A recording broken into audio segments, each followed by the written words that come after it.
Au Pavillon des Arts de Forestville, en ce samedi 25 novembre, le spectacle En toute intimité de Laurence Jalbert est attendu complet et on a eu l'occasion de pouvoir lui parler, de parler de son parcours, de pouvoir parler même intimement de ce spectacle qui vous est présenté du côté de Forestville. Venez-vous-en.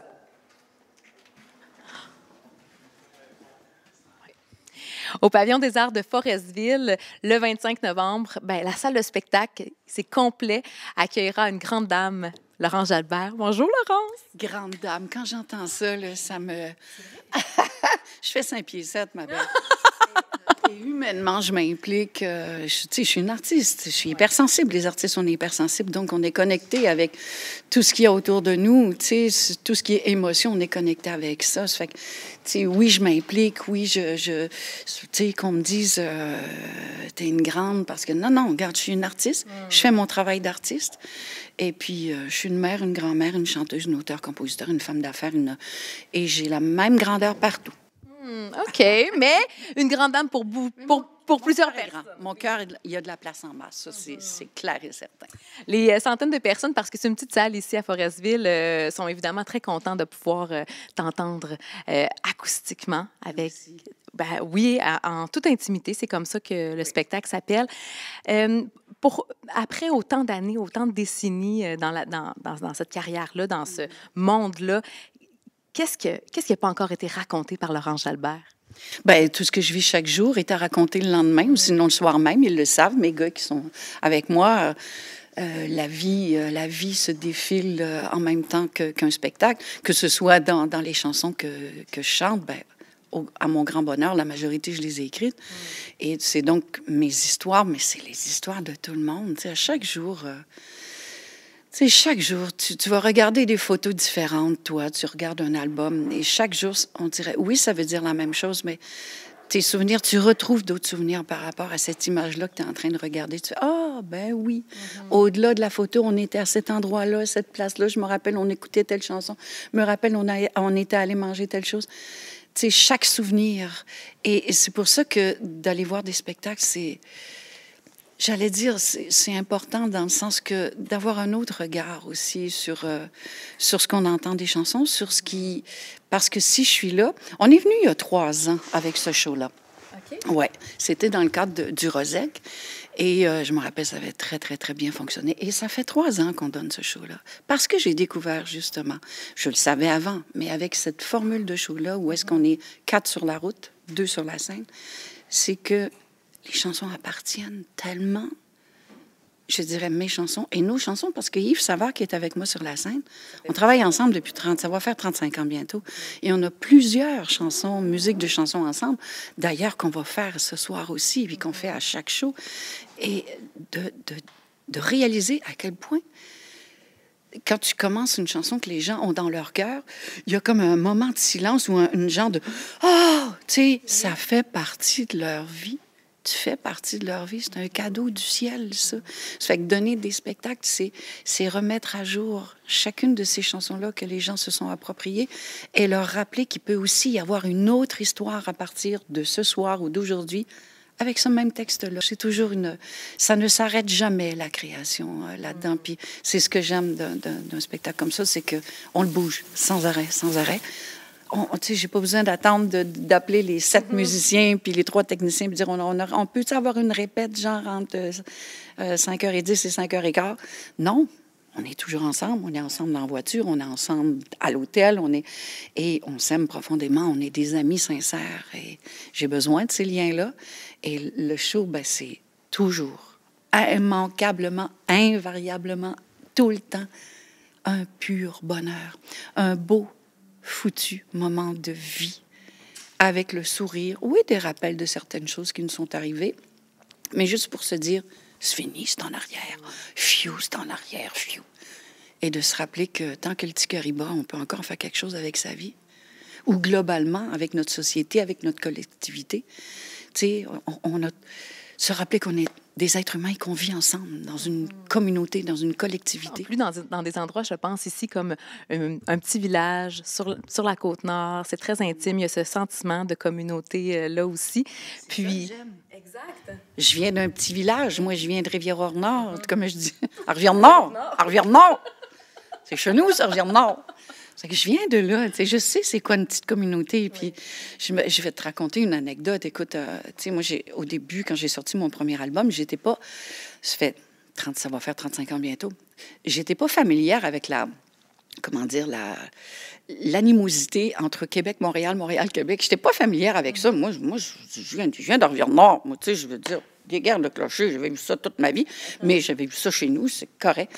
Et là, je fais une grosse journée de promotion à Québec. Mon premier album venait de sortir, puis, tu sais, j'avais pas trop d'expérience, puis j'avais eu 15 ou 17 entrevues dans ma journée. Mais c'était une bonne journée. C'est une journée où tu n'as pas le temps de faire pipi. Donc, tu arrives à la fin sur l'émission du retour à la maison. Et là, tu fais, ouf, je suis un peu fatiguée, mais tu sais, c'est la dernière. Je vais aller me reposer après ça. Je vais pouvoir faire pipi après ça. Je n'ai pas fait de pipi depuis 6 heures à matin. Et puis, et là, l'animateur à la radio de Québec me dit, alors, Laurence, est-ce que tu restes avec nous ce soir? Et je réponds, moi, très innocemment, tu sais, naïvement, non, je retourne en ville ce soir. Bien, j'ai connu, c'était quoi, l'animosité, tu sais, moi, là, je viens d'un... Puis là, c'est ça que j'ai dit. Je viens de Rivière-Nord. Je viens d'un minuscule petit village. J'ai aucune prétention à dire quoi que ce soit par rapport à un est une ville, l'autre est... J'en ai rien à cirer. Ouais. Hey, j'ai appris à la Durante ici parce qu'il y avait une ligne ouverte tout le monde voulait m'assassiner à Québec. Wow! Wow! Je viens d'Arivière-Nord. Tout est une ville après. Mon Dieu, tu sais, moi, écoute, à côté de chez nous, je veux dire, tu sais, tout est énorme. Ouais. Gaspé est une ville. Ben oui, immense ville. Mais j'ai envie aussi de savoir, justement, avec autant d'années, après 35 ans, des soirées comme ce soir, est-ce qu'il y a des chansons qui sont différentes pour toi quand tu les chantes versus il y a des dizaines d'années? Sont toujours différentes, toujours selon les visages. Parce que souvent, les gens vont me faire la réflexion. Quand je regarde dans la salle, même si des fois, je vois rien à cause de l'éclairage, je regarde tellement intensivement, je cherche tellement les gens dans la salle, que quelquefois, il y a des gens qui disent « Oh mon Dieu, tu m'as regardé et tu as chanté ça pour moi. » Et une autre anecdote, puis c'est le genre de belles choses qui m'arrivent. Une jeune fille qui est venue me voir en show il n'y a pas si longtemps.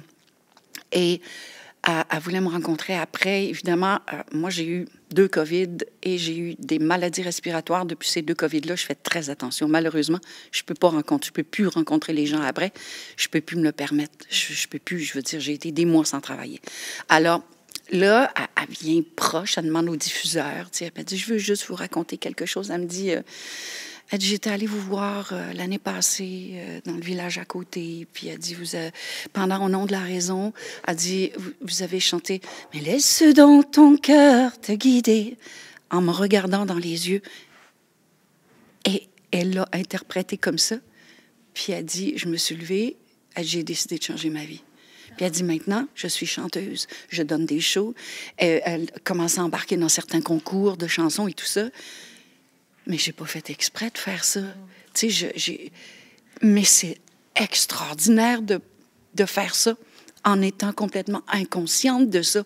De dire un petit passage d'une chanson que j'ai écrite il y a très longtemps. J'ai écrit ça, j'avais 23 ans, moi, cette chanson-là. Là. J'en ai 64, tu sais. Et que ce message-là porte dans le cœur de cette jeune fille-là. Et j'ai entendu tellement de beaux messages. Ça fait que les chansons, là, tous les soirs, chaque soir, je regarde quelqu'un, puis quand je peux voir les gens, là, eux autres, je les regarde, puis là, je m'adresse à eux autres, puis, tu sais, qu'ils prennent le message pour eux autres, puis que ça leur... Tu sais, que ça fait juste du bien. Tu sais, que ce qu'ils l'interprètent comme un message ou que c'est rien, ben écoute, au moins, je tente quelque chose, de rentrer dans le cœur. Et une fois qu'on est rentré dans le cœur, là, c'est tout en douceur, hein? Il n'y a aucune violence quand on rentre dans le cœur. Quand on rentre dans l'émotion de la colère, de ci, ça, de la haine, ça, c'est clair que tu vas générer la même chose. Mais moi, rentrer dans le cœur du monde, quand je chante avec mes mots, avec cette petite équipe-là extraordinaire, mon Dieu, c'est que du beau flattage de cœur. Ça se peut-tu, ça? Ah oui. Puis il y a tellement de tes chansons qui on peut pas rester indifférent, très, très honnêtement. Là. Puis je pense que de génération en génération, on se prête ta musique aussi. On peut se léguer cette musique-là. Donc, c'est... Ouais. J'aurais jamais pensé quelque chose comme ça parce que moi, j'ai toujours ce qu'on appelle le syndrome de l'imposteur, puis je veux rester comme ça aussi. Tu sais, moi, je veux dire, quand je regarde les gens, quand je regarde les salles pleines, puis Dieu sait que je touche du bois parce que ça va très bien. Tu sais, la confiance des gens, je l'ai dans mon cœur et je l'ai de visu aussi.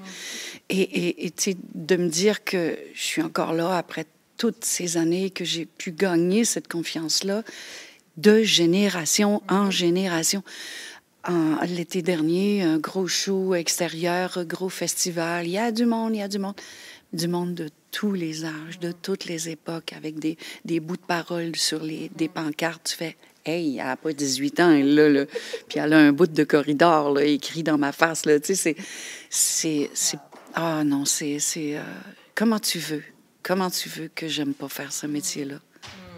Puis, en terminant, j'ai vraiment envie qu'on discute de quelque chose d'important parce qu'évidemment, il y a 2 ans, tu as pris le temps de dénoncer aussi que tu as été victime de violences conjugales. La Côte-Nord, il ne faut pas l'oublier que c'est la province la plus touchée. Les femmes, c'est les plus violentées partout dans la province. Qu'est-ce que ça a apporté pour toi de dénoncer, mais aussi vraiment de prendre cette voie-là pour plusieurs femmes au Québec? Oui, ben, je donne beaucoup de conférences par rapport à ça. J'avais commencé à donner des conférences à la sortie de mon premier livre. Ça fait quoi, 5 ans maintenant? Parce que j'aime communiquer de toutes les façons possibles. J'aime communiquer et tu t'aperçois que... Puis c'est pas de dire, je raconte mes histoires, puis là, j'essaie de les convaincre de faire... Non, j'ai ni recette, ni façon de faire, ni...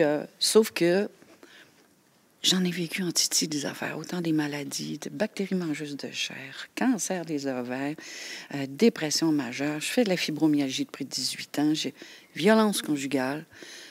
J'ai travaillé dans les bars longtemps, à la dure. J'ai fait 15 ans de bar à la dure où je n'ai mangé des tapes à la gueule. Puis, tu sais, moi, j'ai fait toute ma vie, ou une bonne partie de ma vie, en... Et c'est ça qui m'a aidé à traverser toutes les épreuves. Je relativise tout le temps. De me dire, ben, tout le monde vit ça. Ben, toutes les femmes ont été violées. Toutes les femmes... Non.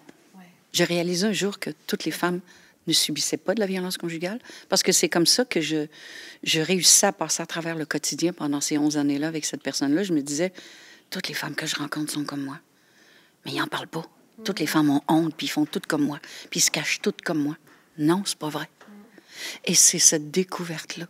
J'utilisais cette méthode-là pour être capable de continuer à fonctionner dans ma vie. Mais c'était très, très malsain. Maintenant, j'ai décortiqué tout ça avec l'aide des spécialistes, bien sûr, et j'ai pas fini, parce que je souffre encore du choc post-traumatique. Et ça, c'est long. C'est long en titi. Mais maintenant, ce que j'ai vécu, autant au niveau des maladies, comment je me suis sortie de toutes les situations, de toutes les épreuves. Maintenant, j'ai pas de recette, mais je peux donner des pistes d'outils et de solutions qui partent de toi. C'est tout simplement ça. J'ai trouvé cette façon-là de fonctionner et je donne énormément de conférences et de rencontres avec en majorité des femmes, bien sûr, qui ont subi ces horreurs-là. Et je continue à le faire. J'en ai beaucoup, en tout cas, dans les prochaines semaines, j'ai beaucoup de conférences. Et je ne suis pas en mission. J'ai jamais été en mission dans ma vie. Mais là où je découvre que je peux faire du bien, avec aucune prétention, puis en toute humilité, ben je vais continuer à le faire pour mes 4 petites filles et mes 3 petits garçons, pour les petits-enfants de mon guitariste, pour tes enfants, pour ses enfants, pour nos filles, pour nos garçons. Je vais continuer à sensibiliser à l'échelle que je peux faire, mais je vais continuer à le faire. C'est ça qui me garde en vie. Oui. Laurence Jalbert, petite mais très grande dame, merci. Bienvenue à Forestville. 5 et 7, ça s'arrête là. Merci beaucoup. Hein? Merci.